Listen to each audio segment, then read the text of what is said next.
इस वक्त बड़ी खबर आ रही है न्यूयॉर्क से। नॉर्थ ईस्टर्न यूनाइटेड स्टेट्स में 40 मिलियन से अधिक लोग वर्तमान में ब्लिजर्ड वार्निंग्स के अधीन हैं, क्योंकि एक पावरफुल तूफान नॉर्'ईस्टर पूरे रीजन को प्रभावित कर रहा है।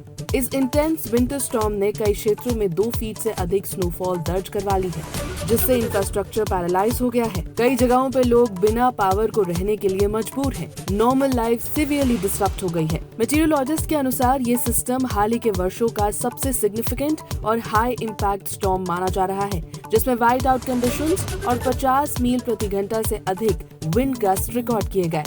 न्यूयॉर्क सिटी में इस डिकेड का सबसे हेवी स्नोफॉल रिकॉर्ड हुआ है। सेंट्रल पार्क में 15.1 इंच स्नोफॉल दर्ज की गई, जो कि एक सिंगल स्टॉर्म इवेंट के लिए एक्स्ट्रा ऑर्डिनरी मानी जा रही है। मेयर जोहरान ममदानी ने सिटी वाइड ट्रैवल बैन लागू किया हुआ है और नॉन एसेंशियल व्हीकल्स को सड़कों से हटाने का आदेश दे दिया गया है। स्कूल बंद है और पब्लिक सेफ्टी सुनिश्चित करने के लिए इमरजेंसी मेजर्स एक्टिवेट कर दिए गए हैं।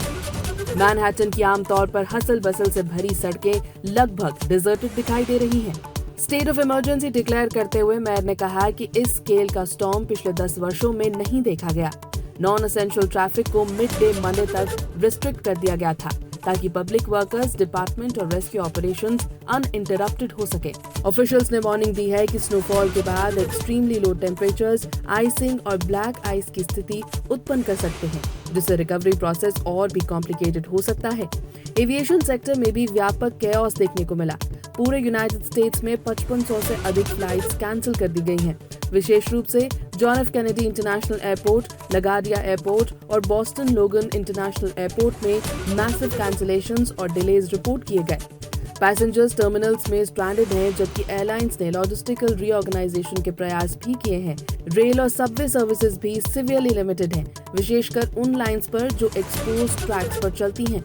बॉस्टन में मेयर मिशेल वू ने इस ब्लिजर्ड को हिस्टोरिक प्रोपोर्शंस का बताया और रेजिडेंट्स से स्टे एट होम एडवाइजरी का पालन करने की अपील कर दी। कोस्टल एरियाज में स्ट्रॉन्ग विंड्स और हाई टाइड के कारण फ्लडिंग का खतरा भी उत्पन्न हुआ।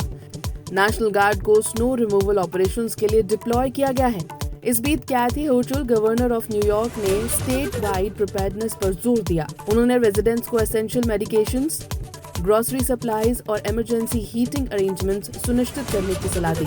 यूटिलिटी कंपनियों ने पावर रेस्टोरेशन के लिए एडिशनल क्रूज मोबिलाइज किए, लेकिन हाई हिट कम्युनिटीज में रिकवरी में कई दिन लगने की आशंका जताई गई।